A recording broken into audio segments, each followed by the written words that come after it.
साईं राम श्री साईं सच्चरित्र अध्याय 7 कुष्ठ रोगी द्वारा सेवा।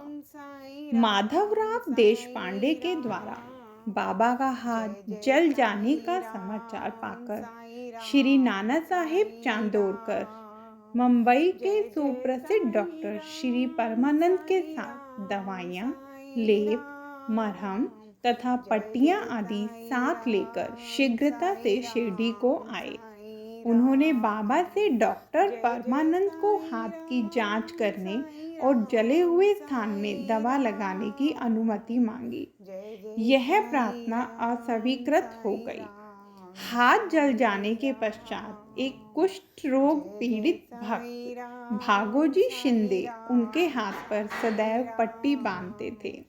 उनका कार्य था प्रतिदिन जले हुए स्थान पर घी मलना और उसके ऊपर एक पत्ता रखकर पट्टियों से उसे पुनः पूर्ववत कसकर बांध देना। घाव शीघ्र भर जाए, इसके लिए नाना साहेब चांदोरकर ने पट्टी छोड़ने तथा डॉक्टर परमानंद से जांच व चिकित्सा कराने का बाबा से बारंबार अनुरोध किया। यहाँ तक कि डॉक्टर परमानंद ने भी अनेक बार प्रार्थना की, परंतु बाबा ने यह कहते हुए टाल दिया कि केवल अल्लाह ही मेरा डॉक्टर है। उन्होंने हाथ का परीक्षण करवाना अस्वीकार कर दिया।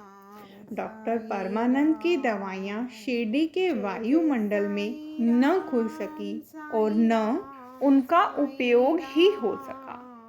फिर भी डॉक्टर साहेब का परम भाग्य था जो उन्हें बाबा के श्री दर्शन का लाभ हुआ। भागोजी को दवा लगाने की अनुमति मिल गई। कुछ दिनों के उपरांत जब घाव भर गया तब सब भक्त सुखी हो गए, परंतु यह किसी को भी ज्ञात न हो सका कि कुछ पीड़ा शेष रही थी या नहीं। प्रतिदिन प्रातःकाल धृत से हाथ की मालिश और पुनः कसकर पट्टी बांधना श्री साईं बाबा की समाधि पर्यंत यह क्रम इसी प्रकार चलता रहा। श्री साईं बाबा सदृश पूर्ण सिद्ध को यथार्थ में इस चिकित्सा की भी कोई आवश्यकता नहीं थी, परंतु भक्तों के प्रेमवश उन्होंने भागोजी की यह सेवा निर्विघ्न स्वीकार की। जब बाबा लेंडी को जाते तो भागोजी छाता लेकर उनके साथ ही जाते थे। प्रतिदिन प्रातःकाल जब बाबा धूनी के पास आसन पर विराजते तब भागोजी वहां पहले से ही उपस्थित रहकर अपना कार्य प्रारंभ कर देते थे। भागोजी ने पिछले जन्म में अनेक पाप कर्म किए थे, इस कारण वे कुष्ठ रोग से पीड़ित थे। उनकी उंगलियां गल चुकी थी और शरीर पीप आदि से भरा हुआ था, जिससे दुर्गंध भी आती थी। यद्यपि बाह्य दृष्टि से वे दुर्भागी प्रतीत होते थे, परंतु बाबा का प्रधान सेवक होने के नाते यथार्थ में वे ही अधिक भाग्यशाली तथा सुखी थे। उन्होंने बाबा के सानिध्य का पूर्ण लाभ प्राप्त हुआ।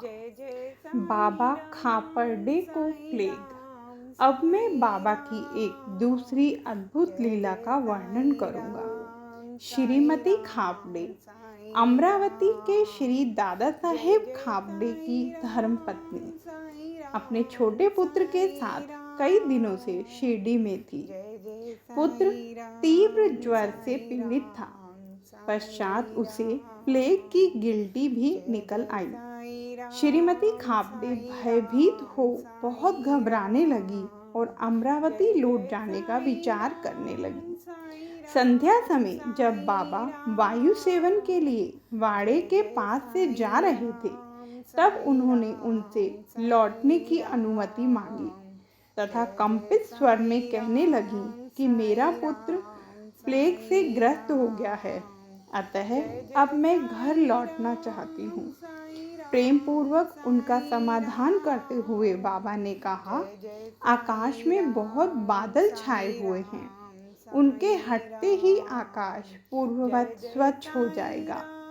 ऐसा कहते हुए उन्होंने कमर तक अपनी कफनी ऊपर उठाई और वहां उपस्थित सभी लोगों को अंडों के बराबर 4 गिल्टियां दिखाकर कहा, देखो, मुझे अपने भक्तों के लिए कितना कष्ट उठाना पड़ता है।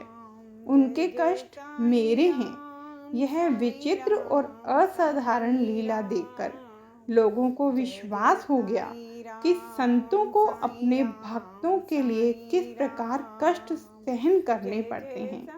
संतों का हृदय मोम से भी नर्म तथा मक्खन जैसा कोमल होता है।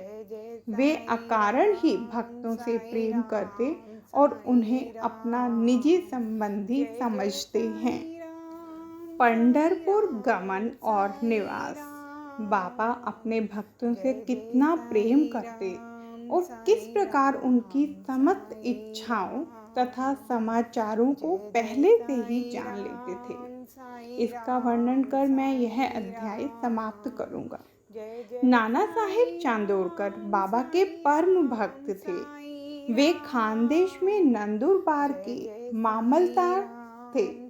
उनका पंढरपुर को स्थानांतरण हो गया और श्री साईं बाबा की भक्ति उन्हें फलदायी हो गई, क्योंकि उन्हें पंढरपुर जो भूवैकुंठ सदृश ही समझा जाता है, उसमें रहने का अवसर प्राप्त हो गया। नाना साहिब को शीघ्र ही कार्यभार संभालना था, इसलिए वे किसी को पूर्व पत्र या सूचना दिए बिना ही शीघ्रता से शिरडी को रवाना हो गए। वे अपने पंढरपुर में अचानक ही पहुंचकर अपने विठोबा को नमस्कार कर फिर आगे प्रस्थान करना चाहते थे। नाना साहिब के आगमन की किसी को भी सूचना न थी, परंतु बाबा से क्या छिपा था, वे तो सर्वज्ञ थे।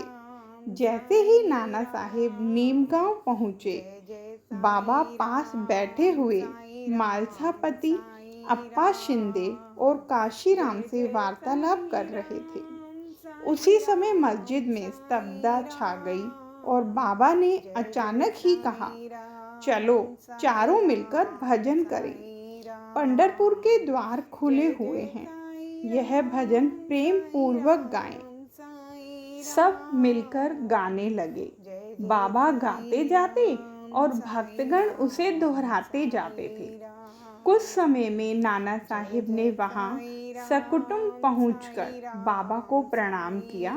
उन्होंने बाबा से पंढरपुर पधारने तथा वहां निवास करने की प्रार्थना की।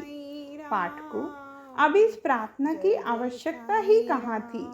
भक्तगण ने नाना साहिब को बतलाया कि बाबा पंढरपुर वास के भाव से पहले से ही थे।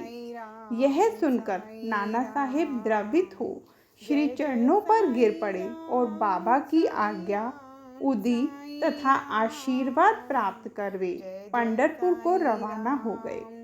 बाबा की कथाएं अनंत है।